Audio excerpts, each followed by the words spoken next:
આજે આપણે વાત કરીશું એક વિશાળ રાજ્યની. આ રાજ્યમાં એક ખૂબ હોશિયાર મંત્રી હતા. રાજા તેના દરેક નિર્ણય એ મંત્રીને પૂછીને જ લેતા. એકવારની વાત છે, જ્યારે સભા પૂરી થઈ ત્યારે રાજાએ આ મંત્રીને કહ્યું કે તમે કેવા હોશિયાર છો, પણ તમારો પુત્ર મૂર્ખ છે. મંત્રીને કંઈ સમજાયું નહીં. મહારાજ, તમે આવું શા માટે કહો છો?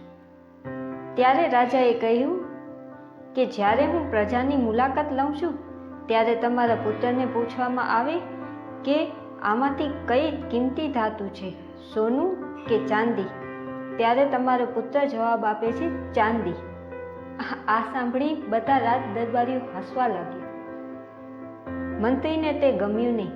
જ્યારે તે ઘરે ગયા ત્યારે તે તેના પુત્રને પૂછ્યું, કઈ ધાતુ વધારે કિંમતી છે, સોનું કે ચાંદી? ત્યારે પુત્રએ તરત જ જવાબ આપ્યો, પિતાજી, સોનું.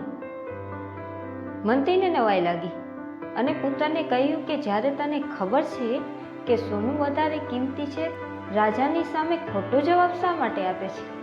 આને કારણે આજે ભરી સભામાં રાજ દરબારીઓએ મારી હસી ઉડાવી છે. પુત્ર તેના પિતાજીને એક રૂમમાં લઈ ગયો અને એક પેટી ખોલી. જોયું તો આ પેટી ચાંદીના સિક્કાઓથી ભરેલી હતી.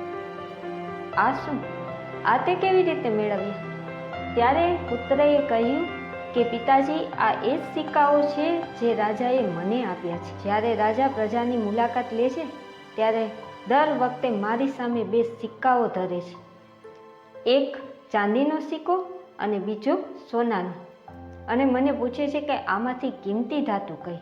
જ્યારે હું ચાંદીનો સિક્કો ઉપાડું કે રાજા હસીને ત્યાંથી ચાલ્યા જાય છે, અને આ રીતે જ આ સિક્કાઓથી આ પેટી ભરાયેલી છે.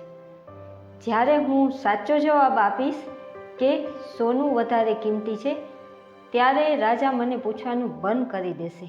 એટલે એક સોનાના સિક્કા માટે હું મારા ચાંદીના સિક્કાઓ નથી ગુમાવવા માંગતો. આ સાંભળી મંત્રીને તેના પુત્ર ઉપર ગર્વ થયો અને સમજાયું કે લોકો કહે એ માટે નહીં, પણ ચૂપચાપ આપણે આપણું કર્મ કરવું જોઈએ.